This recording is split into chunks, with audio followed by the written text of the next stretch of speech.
کہتے ہیں کہ ایک دفعہ بادشاہ نے اعلان کیا کہ میری سلطنت میں جو سب سے بڑا بے وقوف ہے اسے پیش کرو۔ بادشاہ بھی بادشاہ ہی ہوتے ہیں۔ خیر حکم تھا، عمل ہوا، اور بے وقوف کے نام سے سینکڑوں لوگ پیش کر دیے گئے۔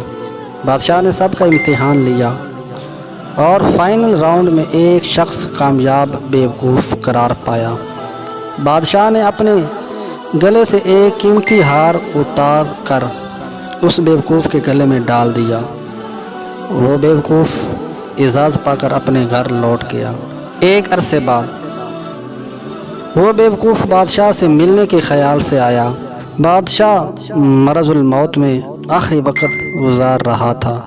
بادشاہ کو بتایا گیا کہ بادشاہ نے اذن ملاقات بخش دیا۔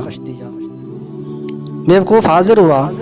بے وقوف نے کہا کہ بادشاہ سلامت، آپ لیٹے ہوئے کیوں ہیں؟ بادشاہ مسکرایا اور بولا، میں اب اٹھ نہیں سکتا کیونکہ میں ایک ایسے سفر پر جا رہا ہوں جہاں سے واپسی نہیں ہوگی۔ وہاں جانے کے لیے لیٹنا ضروری ہے۔ بے وقوف نے حیرت سے پوچھا، واپسی نہیں آنا؟ کیا ہمیشہ وہی رہنا ہے؟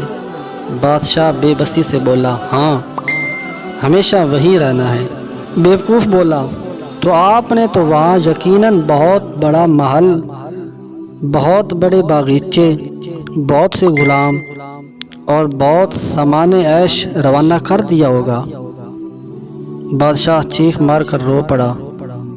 بے وقوف نے حیرت سے بادشاہ کو دیکھا۔ اسے سمجھ نہ آئی کہ بادشاہ کیوں رو پڑا ہے۔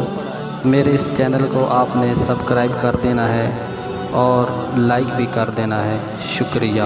روتے ہوئے بادشاہ کی آواز نکلی، نہیں، میں نے وہاں ایک جھونپڑی بھی نہیں بنائی۔ بے وقوف بولا، ایسا کیسے ہو سکتا ہے؟